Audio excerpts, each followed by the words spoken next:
안녕하십니까? 저는 서울에 거주하고 있는 이제 40이 된 직장인 남성입니다. 간단히 제 소개를 하는 것도 굉장히 떨리네요. 혹시 제 주변에 이 내용을 모르는 누군가가 알아차리지는 않을까 걱정도 되고요.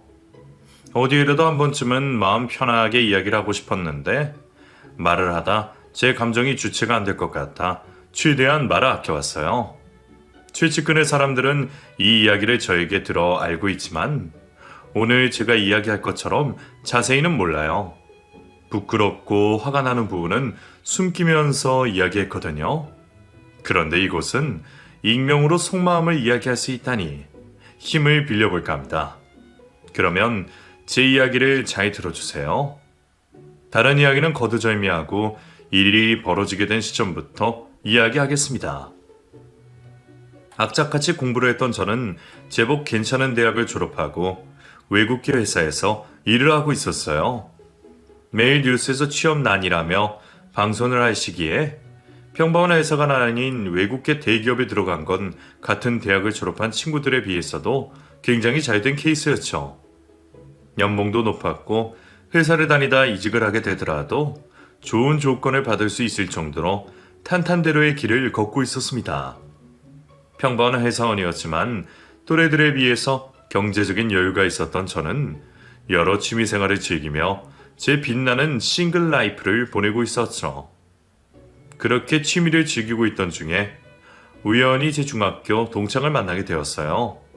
사실 저에게 중학교 시절이란 그다지 좋지 못한 추억이었기에 모른 척하려고 했지만 왠지 제가 겁쟁이가 된 것 같은 기분에 일부러 그 동창생에게 반갑게 인사하며 다가갔죠.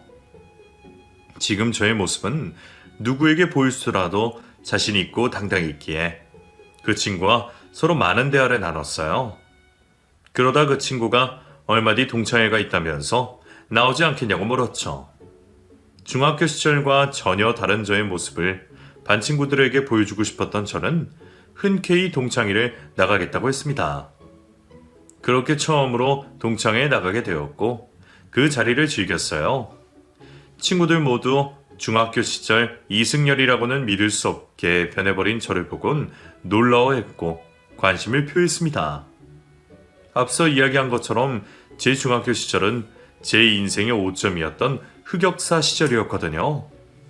고등학교를 올라가기 전까지 키도 또래들보다 작았고 얼굴에는 여드름이 잔뜩 나서 무시를 당하기 일쑤였습니다. 저도 거울에 비친 제 모습을 보고 위축이 될 수밖에 없었죠. 그러다 보니 안 그래도 작았던 목소리는 더 작아졌고 행동 하나하나가 소심하게 변했습니다. 사람들이 저에게 주목을 하면 어쩔 줄 몰라 했고 발표를 하는 날에는 준비해온 고개를 푹 숙인 채 글을 읽기 바빴죠. 그래서 괴롭힘도 정말 많이 당했어요. 남학생, 여학생 가릴 것 없이 말이죠. 그러다 고등학교 시절 전학을 가게 되면서 제 신체적인 변화가 찾아왔고 지금의 제가 되어 있었습니다. 몸이 커지고 여드름이 사라지면서 자신감이 붙었던 저는 과거의 저로 돌아가기 싫어 스스로 관리를 엄청 열심히 했어요.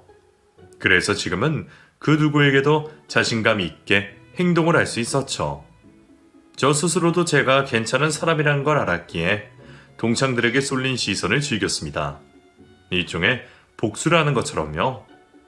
그렇게 저를 과시하듯 동창회를 즐기고 있던 중에 한 여자 동창생이 저에게 다가왔어요. 김보경이라는 친구였습니다. 그 친구는 중학교 시절부터 예쁜 외모로 인기가 많았던 친구였어요. 짝사랑까지는 아니었지만 사춘기였던 저에게 마음을 설레게 하는 친구였죠. 중학교 2학년 시절 그 친구와 같은 반이 되었는데 그 친구는 소심한 저의 반응을 즐기며 짓궂게 굴었죠. 마음에도 없으면서 자기 좋아하냐고 예쁘냐고 물어보기도 하고 괜히 어깨동무도 하면서 빨갛게 변한 제 얼굴을 보고 친구들과 웃곤 했어요. 그랬던 그 친구가 저에게 이성적인 관심을 표하며 다가오니 그 모습이 싫지 않았습니다. 오히려 그 시절과 반대가 된 상황을 즐기고 있었죠. 저에게 옛날 일을 미안해하던 보경이는 전과 많이 달라 보였어요. 성숙한 여자가 된 보경이는 전과 달리 많이 차분했고 행동 하나하나 배려심이 넘쳐 보였죠. 그날 즐거운 대화를 나누게 된 저는 과거의 일로 보경이에 대한 색안경을 끼지 않고 지금의 모습 그대로 쳐다보기로 했어요. 우리는 그날 이후로도 서로에게 호감을 표하며 만남을 이어갔고 저에게 수줍게 관심을 드러내는 보경이에게 제가 고백을 하며 교제를 하게 되었죠. 예쁜 얼굴 때문에 연애 경험이 많을 거라고 생각한 것과 달리 보경이는 연애 경험도 거의 없었고 숙맥에 순진하기까지 했어요. 그런 반전된 모습이 저는 더 좋았죠. 거기다 정말 남자친구인 저에게 잘했어요. 꽃집 일로 자신도 바쁜 와중에 장이 좋지 않은 저를 위해 회사에서 속편히 먹을 수 있는 도시락을 매일 사주고는 했죠. 그런 보경이와 결혼을 하고 행복하게 살고 있는 우리의 모습을 상상할 수밖에 없었습니다. 애초에 연애를 시작할 때부터 자신은 가볍게 이성을 만나지 않는다며 인연을 쉽게 맺지 말자고 한 보경이 때문에 다른 연애들처럼 쉽게 생각하지 않았거든요. 서로 연애 초부터 결혼에 관한 이야기를 자주 나누게 되었고 그러다 보니 교제한 기간에 상관없이 일찍이 결혼을 약속하게 되었습니다. 양쪽 집안에 인사를 드리게 되었고 제가 먼저 보경이네 집안에 가게 되었어요. 여느 다른 집안과 다를 것 없는 화목한 풍경의 가족들이었죠. 그런데 아내에게 듣지 못한 한 아이가 처가댁에 있더라고요. 이제 겨우 1살 정도 되었을 아이에게 시선이 뺏길 수밖에 없었습니다. 아이에게 시선이 빼앗긴 저를 본 장모님께서 처제의 아들이라고 설명해 주셨죠. 그런데 제가 아내에게 듣기로는 처제가 아직 미혼이라고 들었어요. 그 아기가 처제의 아이라는 말을 듣고 놀란 표정을 짓는 저에게 장인 장모님께서 어두운 분위기로 말씀을 하시더라고요. 우리 보경이가 자네에게 말을 하지 못했나 보네. 솔직히 좋은 일은 아니니까 말하기가 좀 그렇긴 하지. 사실 우리 둘째가 아픈 일을 겪었거든. 결혼까지 생각하는 남자놈이 있었는데 그놈이 글쎄 우리 보현이가 자기를 임신한 걸 알자 도망을 가버린 거야. 수소문을 해서 찾아내기는 했는데 자기는 비밀을 확실히 했다며 자기 애가 아니라고 했지. 설령 자기 애라도 책임을 지기 싫으니 애를 떼자고 하더군. 내가 옆에서 그 말을 들으니 에휴, 더는 상종할 가치가 없을 것 같아 그 길로 보현이를 데리고 집에 왔네. 나도 아키리 구만리 같은 우리 딸의 인생이 아까워서 모든 걸 다 잊고 새롭게 출발하길 바랬는데 보현이가 애를 낳겠다고 하는 거야. 자기 뱃속에 아이가 살아있는 게 느껴지는데 엄마로서 어떻게 그런 선택을 하겠냐며 낳아서 키우겠다고 말하더라고. 나도 자식을 가진 부모이다 보니 그 마음이 이해가 되어서 보현이 인생이 얼마나 힘들지 알지만 다른 선택을 하라고 말은 못하겠더군. 그렇게 태어난 아이야 우리 예준이가. 참 안타까운 사연을 가진 아이였습니다. 미혼모가 된 처제도 딱해 보였죠. 위로를 하는 것도 아이가 무사하게 태어나 축하하는 것도 어떤 말도 쉽게 꺼낼 수가 없었던 저는 아무런 말도 하지 않은 채 그 이야기를 듣고만 있었어요. 아이에 대한 말을 해주시던 장인 장모님은 사이가 될 사람이 온 날 궁상스러웠다며 대화의 주제를 돌리셨습니다. 그 후로 식사를 하고 결혼 계획에 대해 대화를 하며 즐거운 분위기 속에 있었죠. 그런데 계속 두 사람이 신경 쓰이더라고요. 한 명은 계속해서 표정이 좋지 않은 처제였고 한 명은 조카 예준이었습니다.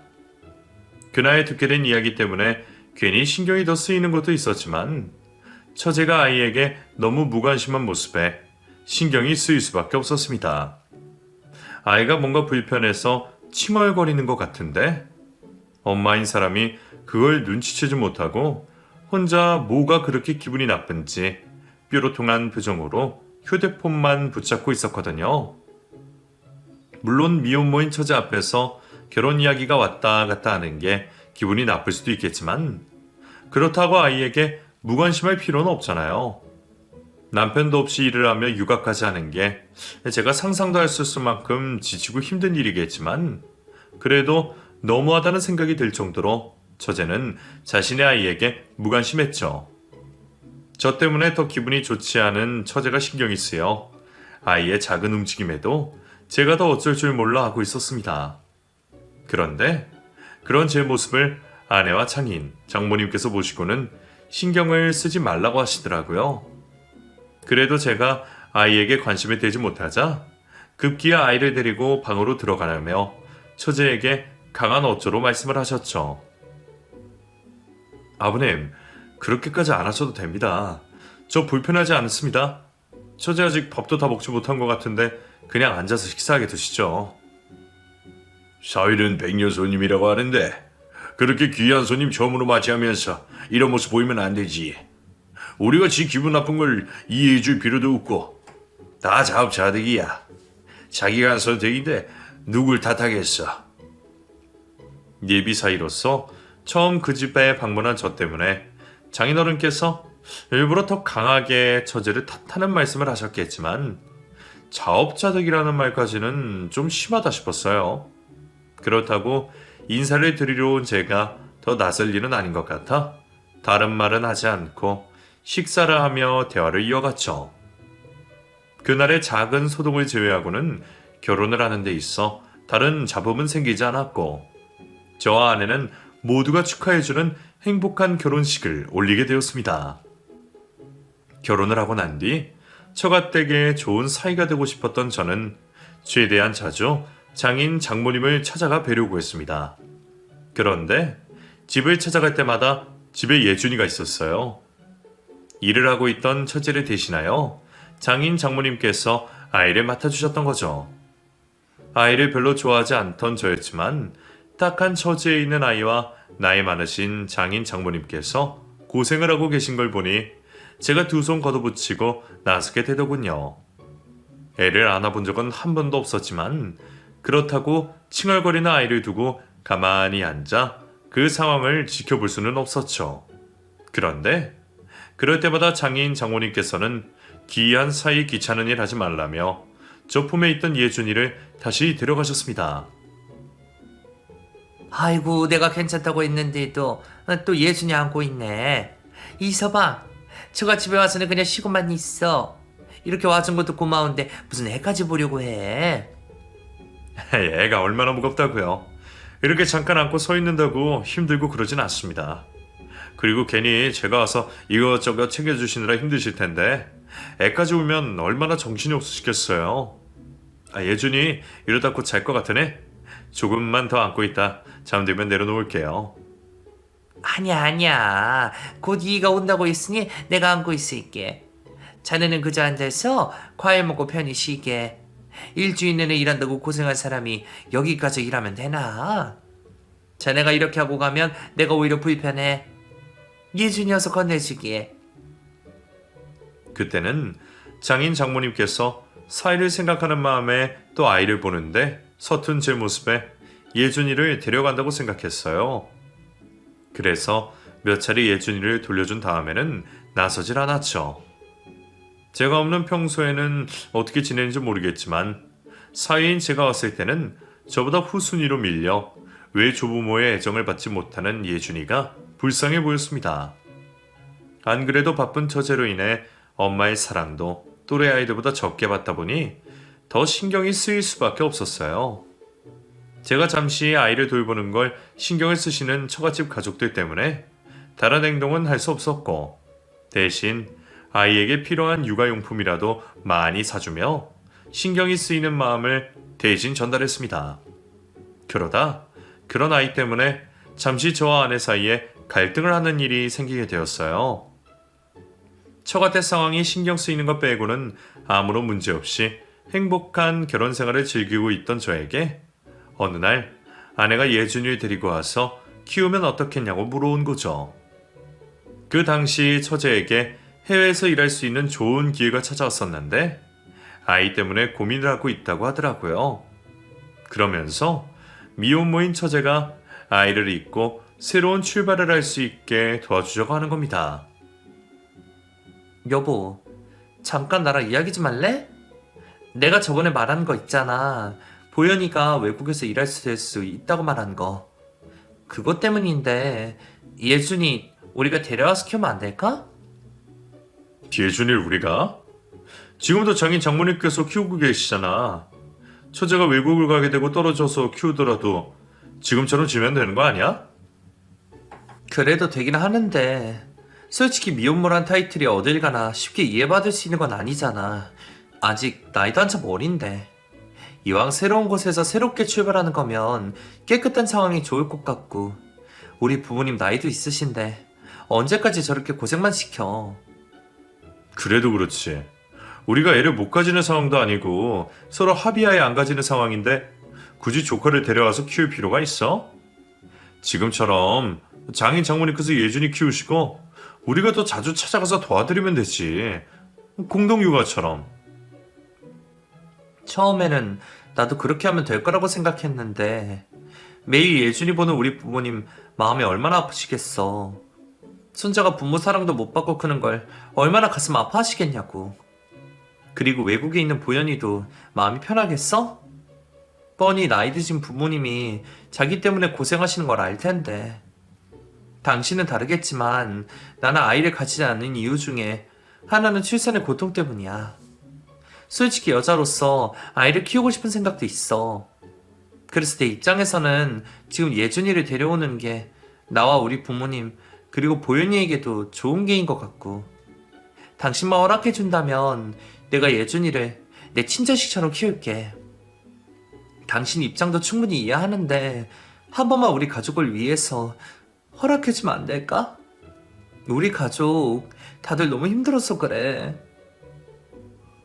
아내도 지금 이 상황이 너무 답답하다며 눈물을 보이며 제게 부탁을 해왔습니다. 원래부터 결혼생활 내내 아이를 가질 생각이 없었고 더군다나 예준이를 돌봐주고 있는 처가댁이 있는 상황이라 절대 안 된다고 반대를 하는 저였지만 아내의 눈물과 속마음에 허락을 해줄 수밖에 없었어요.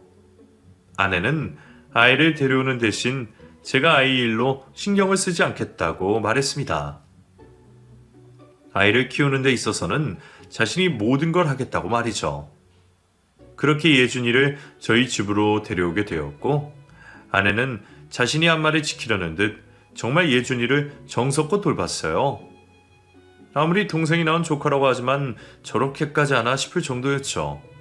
누가 보더라도 예준이의 친엄마 같이 보였어요.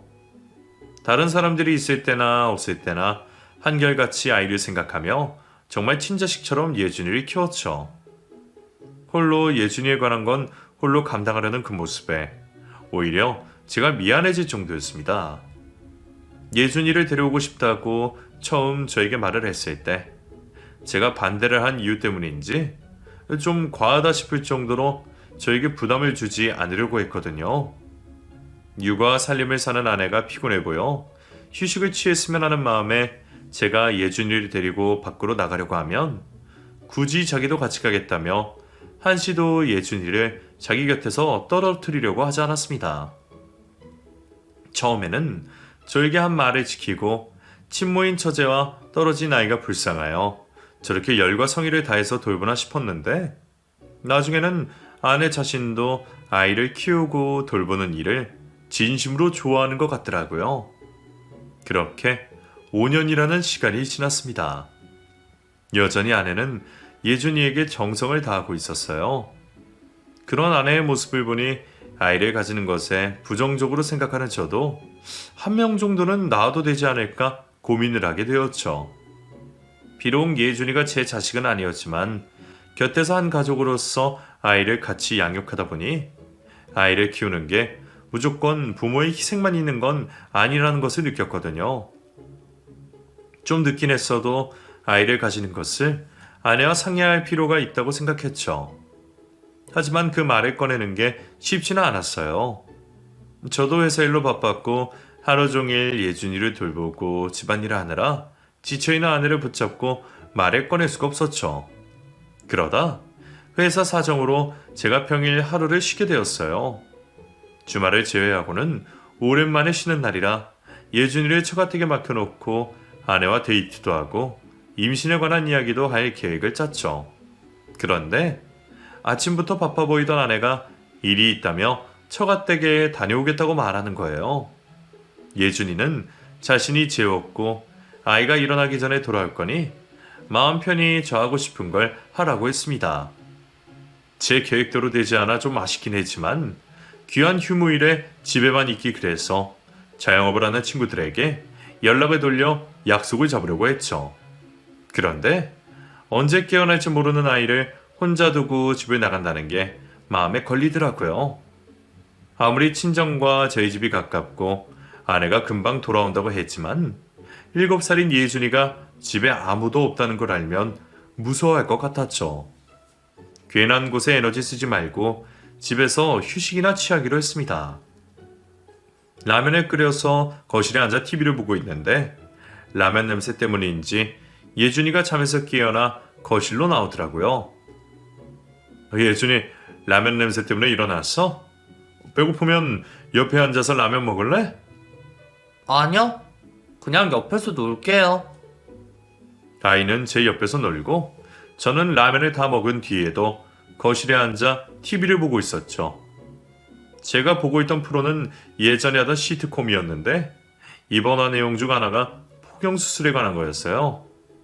그 내용을 같이 보던 예준이가 포경수술에 관해서 관심을 갖더라고요. 처음에는 어른이 되는 과정이라며 대충 넘기려고 했는데 아이가 계속 설명을 해달라는 바람에 왜 해야 하는지, 어떻게 되는 건지 자세히 설명을 하게 되었죠. 그런데 아이 생각으로는 이해가 되지 않는지 아무리 말을 해줘도 무슨 말인지 이해를 못하더라고요. 거기다 어른이 되는 일이라면 자기도 빨리 하고 싶다고 저를 조르기 시작했죠. 제가 설명하는 것보다는 설명이 자세히 있는 병원에 데려가서 보여주는 게 나을 거다 싶었습니다. 자기도 하고 싶다고 말하니 수술 예약도 할 겸 말이죠. 그렇게 예준이를 데리고 병원에 가게 되었습니다. 병원에 도착한 저는 잠시 대기를 하며 병원에 있는 포스터와 팸플릿으로 예준이에게 포경수술이 어떤 것인지 설명을 하게 되었어요. 그리고는 접수처에 포경수술 예약을 하러 왔다고 말을 했죠. 나름 그것도 수술이니까 당연히 당일은 안 될 거라 생각을 했는데 접수를 도와주시는 분께서 당일 수술이 가능하다고 하는 겁니다. 저는 포경수술을 궁금해하는 아이에게 설명을 해주고 예약만 잡으러 온 거라 당황스러웠어요. 이렇게 된 거 하루라도 빨리 수술하면 좋을 것 같아 아내에게 상의를 하려 전화를 했는데 받질 않더라고요. 우선 메시지도 남겼으니 곧 연락이 오겠지 싶어 병원에 앉아 기다렸습니다. 한참을 기다려도 아내에게 전화가 오지 않자 점점 지루해진 저는 챙겨왔던 예준이에 대한 서류들을 확인하고 있었습니다. 아이와 단 둘이 병원에 오는 일이 처음이라 뭘 가져야 하는지 몰라 이거저거 다 챙겨서 가방에 담아왔거든요. 아이에 관한 게 뭐 이렇게 많나 하다가 산모수첩이 있는 걸 보게 되었습니다. 저 어릴 때는 이런 게 없었던 것 같아서 호기심에 산모수첩을 펼쳐보았죠. 그런데 맨 앞 첫 장에 예준이 이름과 함께 아내의 이름이 산모명에 적혀 있는 겁니다. 뭔가 이상하더라고요. 거기다 글씨체도 아내 글씨체가 맞고 말이죠. 순간 머릿속에 이상한 생각이 스쳐 지나갔습니다. 예준이가 아내의 아들이 아닐까 싶었죠. 그 전까지 대수롭지 않게 여겼던 모든 것들이 이 산모수첩 하나로 다 의심가기 시작하더라고요. 괜한 생각을 하는 것 같아 이상한 생각을 지워버리려고 했습니다. 이곳에서 더 있다간 지금 생각하는 의심이 꼬리에 꼬리를 물 것 같아서 아내가 끝내 전화가 오지 않는다는 핑계로 수술을 미룬 다음 병원에 떠났어요. 얼른 생각을 비우려고 했습니다. 집으로 들어온 저는 아내에게 아무런 말도 하지 않은 채 모른 척 평범한 하루를 보냈습니다. 하지만 한번 머릿속에 들어온 의심은 쉽사리 떨어지지가 않았죠. 이전까지 당연하다고 여겼던 모든 것이 이상하게 보였었습니다. 같은 핏줄이라고 대수롭지 않게 여겼던 것들 말이죠. 예준이의 아내가 같은 혈액형이라던가 닮아가는 외모 이런 것들이요. 처제의 아내는 정말 자세히 하나하나씩 뜯어봐야 닮은 점을 찾아볼 수 있어서 자매라고 말하기 전까지는 아무도 자매라고 생각하지 않을 정도였어요. 그래도 한 뱃속에서 태어난 자매이다 보니 처제가 낳은 예준이가 외탁한 거라고 생각했죠. 물론 아내와 닮아도 너무 닮아 신기하긴 했지만 가끔 그런 일이 있으니까 의심을 한 적이 단 한 번도 없었습니다. 그런데 이번 일까지 겹치니 오히려 처제 자식이라는 걸 찾는 게 더 힘든 것 같았어요. 산모 수첩에 있는 아내와 예준이 이름, 아내의 글씨체, 같은 혈액형, 그리고 점점 아내를 닮아가는 예준이의 얼굴. 혹시나 싶었지만 제대로 확인을 하고 싶더라고요. 어떻게 두 사람의 관계를 확인하나 싶다. 드라마나 영화에 나오던 친자검사가 생각이 났습니다. 인터넷을 켜서 검색을 해보았죠. 그리고 친자검사를 하는데 무엇이 필요한지 확인을 하게 되었어요. 그렇게 아내 몰래 친자검사에 필요한 샘플들을 모았고 검사를 하는 곳에 제출을 하게 되었습니다. 검사 결과를 받는 2, 3일 동안 정말 초조하더라고요. 분명 아닐 텐데 괜한 의심을 하는 제가 나쁜 사람처럼 느껴졌습니다. 그렇게 피가 마르는 듯한 시간이 지나고 검사 결과가 날라왔죠. 그곳에는 충격적이게도 예준이가 아내의 친자일 확률이 99%라고 적혀 있었어요. 예준이가 아내의 자식이 맞았던 거죠. 믿어지지가 않더라고요. 검사 결과가 잘못되었나 싶었습니다. 처제의 아내가 가족이니까 오류가 있을 거라고 생각했어요. 다시 한 번 더 다른 업체에게 샘플을 보내봤죠. 하지만 그곳에서도 아내와 예준이가 친자라는 결과지만 날라왔습니다. 이게 무슨 일인가 싶어서 멍해지더라고요. 태어나 이런 일을 겪을 거라고는 손톱만큼도 상상한 적이 없었거든요. 아내에게 묻고 싶었지만 솔직하게 말하지 않을 것 같았죠. 자기 아들이라고 설명한 처제에게 이 사실을 따져 물어보기로 했습니다. 저는 곧바로 전화기에 있는 처제 번호로 전화를 걸었고 신호가 한 얼마 뒤 처제가 전화를 받았죠. 그런데 처제의 목소리를 듣자마자 이게 뭐지 싶더라고요. 외국을 갔다고 한 처제가 어떻게 전화를 받나 싶었죠. 로밍을 하지 않고서야 이렇게 전화를 받는다는 게 말이 안 되잖아요. 외국에서 생활하면서 굳이 그 비싼 로밍을 하며 한국 번호를 살릴 이유가 없는데 말이죠. 처제 뭐야? 외국에 나가 있다고 하지 않았어? 네? 형부예요? 도대체 뭐야? 처제도 그렇고 보경이도 그렇고 왜 다들 거짓말들을 하고 날 속이는 거야? 처제 그러면 지금 한국에 있는 거지? 그게 잠깐 한국에 들어올 일이 있어서. 솔직하게 말해. 지금 내 손에 언니랑 예준이가 친절하는 결과지가 있어. 도대체 이게 어떻게 된 거야? 예준이 처제가 낳은 아이라며? 그리고 처제 외국에서 일하게 되어서 애 맡기고 간 거라며? 그런데 왜 이 전화를 받고 이 결과지는 왜 내 아내가 예준이 친모라고 하는 거야? 이게 어떻게 된 상황인지 이해가 안 돼서 그래. 지금 이게 무슨 상황인지 너무 혼란스럽다고. 내가 다 알게 된 상황이잖아. 솔직하게 말 좀 해줘. 다짜고짜 사실을 묻는 저에게 다른 말을 하지 않던 처제는 긴 한숨을 쉬고 난 뒤 자신이 알고 있는 모든 사실을 이야기해 줬어요. 저도 우리 집 사람들이라면 아주 진절머리가 나니까 솔직하게 다 이야기할게요. 형부가 천상 여자라고 철석같이 믿고 있는 언니 말이에요. 사실 완전히 날라리예요. 해뻐도 그런 해픈 여자 없다고요. 결혼도 이미 2번이나 했었고 형부가 3번째인 거죠. 제 아들이라고 엄마 아빠랑 언니가 소개해줬던 예준이는 사실 언니가 2번째 남편 사이에서 낳은 아이예요. 첫 번째 형부 사이에서도 애가 2명인가 3명인가 있을 텐데 그쪽 애들은 시댁에서 자신들이 키우겠다고 데려갔어요. 예준이도 원래는 남자 쪽에서 데려가 키운다고 했는데 일이 꼬인 건지 이혼하고 언니가 애를 데리고 집으로 왔더라고요. 저희 부모님은 망나니 같은 언니가 그래도 자식이라고 그 모습이 안 되어 보였나 봐요. 젊은 언니가 새 출발하려면 그 애가 발목을 잡을 것 같으니까 호적에 부모님 밑으로 넣은 거예요. 그리고 애초에 언니는 애준이에게 애정이 없었으니까 부모님이 그렇게 해준다고 하면 자기는 땡큐니까 받아들였고요. 근데 왜 이전까지 애들한테 애정이 없었는지 아세요? 애초에 사랑해서 한 결혼이 아니니까요. 저희 언니에게 결혼이라는 건 먹고 살기 편하라고 하는 거예요. 일종의 취업하는 거죠. 고등학교도 중간에 중퇴하고 맨날 친구들이랑 놀러만 다니니 제대로 직업이나 구할 수 있겠어요? 그나마 좀 반반한 얼굴로 남자들이나 잘 만나고 다니는 거 빼고는 할 수 있는 게 없으니까. 그 중에 괜찮은 남자 만나서 결혼한 거라고요. 먹고 살 걱정 안 하려고. 처음에는 엄청 현모양처처럼 잘해주다가 점점 본색이 나오니까 그제서야 속은 걸 알게 된 이전 형부들과 싸우게 되고, 그럼 또 지성질 못 이겨서 이혼하겠다고 난리를 피워서 이혼을 2번이나 한 거예요. 지금 형부는 언니 이혼하고 4개월 만에 만난 거예요. 아니, 처제. 그걸 알면서 어떻게 나한테 아무 말 안 할 수가 있어? 지금 처제가 이야기하면서도 얼마나 못된 짓인지 알고 말하는 거잖아. 어떻게 그 집안 사람들 모두 똘똘 뭉쳐서 날 속일 수가 있어? 죄송해요. 근데 저도 형부가 집에 찾아오기 직전까지만 해도 아무것도 몰랐어요.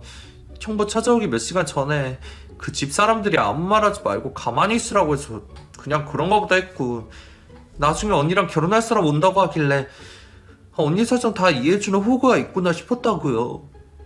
근데 갑자기 예준이가 지 아이라고 하고 저는 한순간에 미혼모가 되어버리고, 솔직하게 이야기하려고 하니까 엄마 아빠가 저를 째려봐서, 아빠가 어릴 때부터 저희들에게 가정폭력을 잘 휘둘렀던 편이라 겁이 나서 아무 말도 못하고 있었어요. 솔직히 말하지 못한 건 정말 죄송해요. 아니, 아무리 무서워도 그렇지. 한 사람의 인생이 달린 상황에서 어떻게 그럴 수가 있어? 정말 죄송해요. 저도 나중에는 양심에 찔려서 더는 못하겠다고 말을 했는데, 가족들이 이제 저도 공범이라고 그만하려고는 저만 입 닫고 조용히 떠나라고 하더라고요. 제가 떠나면 예준이야 원래 부모님 호적 밑에 있으니까 언니 막내 동생으로 키울 줄 알았는데, 언니가 갑자기 키운다고 할 줄은 저도 몰랐어요. 무슨 이런 경우가 있나 싶었습니다. 살다 이런 일을 처음 들어봤어요.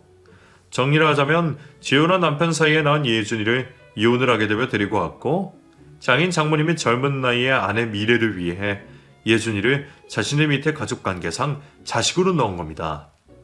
그런 상황에 아내의 곁에 제가 나타나고 결혼을 하게 되자 막내 동생이라고 하기에는 말하기가 좀 그랬던 건지 처제의 자식이라고 또 한 번 더 저를 속인 거죠.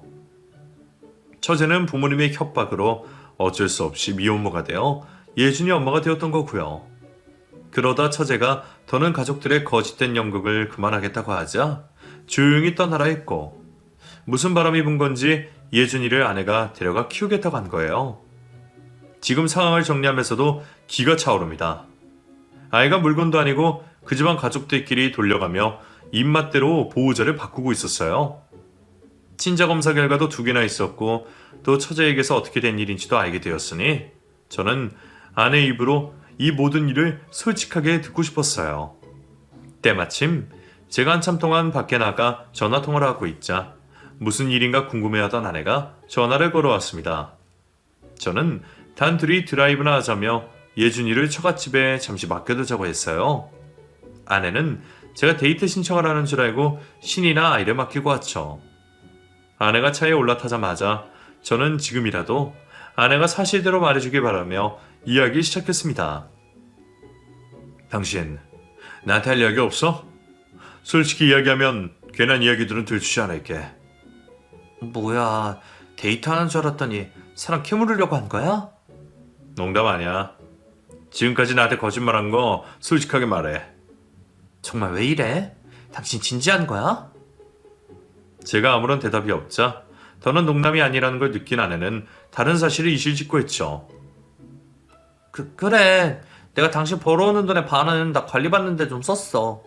근데 내가 나 좋자고 이렇게 했겠어? 당신도 내가 밖에서 어리게 보이고 예쁘게 보이면 좋은 거잖아. 솔직히 제대로 관리받으면 더 비싼데 나도 사람들에게 물어서 저렴한 곳에서 받은 거라고. 남들은 피부에 얼마나 쓰는 줄 알아? 지금 내가 돈 이야기하는 것 같아? 겨우 돈 때문에 이런 말 하는 것 같냐고. 당신 어떻게 사람을 이렇게 기만해? 당신 가족들 중에 누가 한 명이라도 실수하면 그땐 어떻게 수습하려고 날 속여? 예준이 당신 아들인 거 끝까지 속이려고 했어? 여보, 당신이 그걸 어떻게 알아? 설마 보현이 걔가 말해준 거야? 예준이 때문에 병원 갔다가 알았어. 애 데리고 혼자 병원 가는 게 처음이니까 뭘 가져가야 하나 싶어서 예준이 관련된 서류들 가지고 갔는데 거기에 산모수첩이 있더라. 처음에 혈액형이 같아도 처제 자식이니까 그러려니 했는데 수첩에 처제 이름이 아니라 당신 이름이 적혀있대. 그 뒷장부터는 예준이 초음파 사진들, 태어난 후의 사진까지 있고, 근데 사진을 미리 글씨체가 당신 글씨체와 똑같은 거야. 그제서야 뭔가 이상하게 느껴지기 시작했어. 조카와 이모가 닮을 수는 있는데 이렇게 비슷할 수가 있나? 분명 처제는 당신과 닮지는 않았는데 그리고 왜 산모수첩에는 당신 이름이 있지? 진짜 혹시나 싶어서 유전자 검사를 했는데 당신이 예준이 친모라는 결과 나왔어. 그래서 알게 된 거야. 여보, 그게 나도 다 사정이 있어서 그래. 내 말 좀 들어봐. 나도 왜 당신에게 이야기하고 싶지 않았겠어.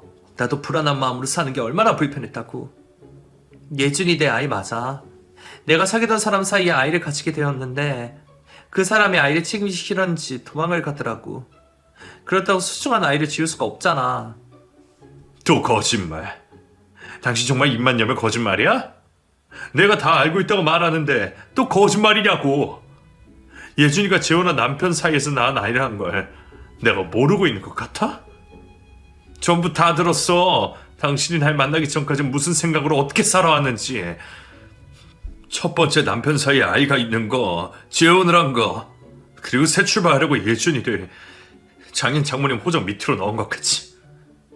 당신들 가족들 모두가 날 속인 걸 알고 있었다고. 나를 지금까지 속였다는 그 말을 다 듣고도 쉽사리 어떤 결정도 못 내리겠더라. 내가 정말 등신인지 모르겠지만 당신 입장도 있을 거라고 생각해서 솔직하게 이야기해주길 바랬던 거야. 이야기를 듣고 우리 관계 생각해보려고. 그런데 끝까지 거짓말이네. 내가 어디까지 믿어야 하는 거야? 이제 당신이 숨 쉬는 것조차 거짓말 같아. 당신이 날 사랑하긴 하는 건지 의문이 든다고. 여보, 미안해. 내가 이제라도 솔직하게 말할게. 나 당신 사랑해. 솔직하게 말하면 당신이 떠날 것 같아서 말을 못했던 거야. 흥분하지 말고 이제 내 말 좀 들어봐. 솔직히 처제에게 아내에 대한 지난 사실을 들으면서 배신감에 휩싸였습니다. 그래도 아내의 사정을 한 번이라도 들어봐야겠다는 생각이 들었어요. 어떤 결정을 내리게 될지는 몰라도 그 일로 곧장 아내와 이혼을 하겠다는 생각은 아니었습니다. 하지만 아내는 제가 준 기회마저도 거짓말을 일삼으며 부부간의 믿음을 무너뜨렸죠. 그 이후에도 마찬가지였어요. 솔직한 자신의 심정을 이야기하기보다는 계속해서 변명을 했을 뿐이었죠. 그런 모습에 답답했던 저는 눈물을 쏟아가며 솔직하게 말해달라고 했지만 결국 자기가 한 거짓말에 꼬리에 꼬리를 물며 거짓말을 반복하기만 했습니다. 입으로 잘못했다, 미안하다 사과를 했지만 정작 제가 듣고 싶은 이야기는 들을 수가 없었죠. 이제는 정말 아내가 하는 말이라면 콩으로 매주를 쓴다고 해도 믿지 못할 것 같았어요. 이런 사람과 결혼 생활을 이어간다는 건 옳지 못한 판단이라는 생각이 들었죠. 저는 아내에게 이혼을 하겠다며 말을 전하고 제 짐을 가지고 집을 떠났습니다. 평범한 사람이라면 평생 겪지 않을 일을 겪었던 탓에 혼란스럽고 머리가 아팠던 저는 법적인 공방 없이 조용히 아내와 끝내고 싶었어요. 물론 아내와 처가댁에서는 재결합을 해보고자 저를 찾아와 애골복골하며 설득을 시켰지만 이미 제 마음이 돌아선 이유였죠. 그런데 그 집안 사람들 이혼을 할 수밖에 없다는 걸 직감한 건지 어느 날부터인가 태도를 바꿔 보이더군요. 이왕 이혼을 하게 될 거라면 위자료라도 잔뜩 받겠다는 태도였죠. 기가 막히더군요. 조용히 넘어가는 걸로 제가 엎드려 절을 받아야 할 판인데 돈 몇 푼을 더 받아야 가게 했다며 악을 쓰는 모습을 보니 가만히 있어서는 안 되겠다 싶었죠. 정 자기들이 흙탕물 싸움이 되길 바란다면 제 쪽에서 거절할 이유가 없었습니다. 누가 잘못을 한 건지 법원에 판결을 받아보기로 한 거죠. 저는 합의 이혼에서 혼인 취소 소송으로 태도를 바꿨고 결혼 생활 중에 한 기망 행위와 경제적인 손실을 추가적으로 고소하여 사기죄를 물었습니다.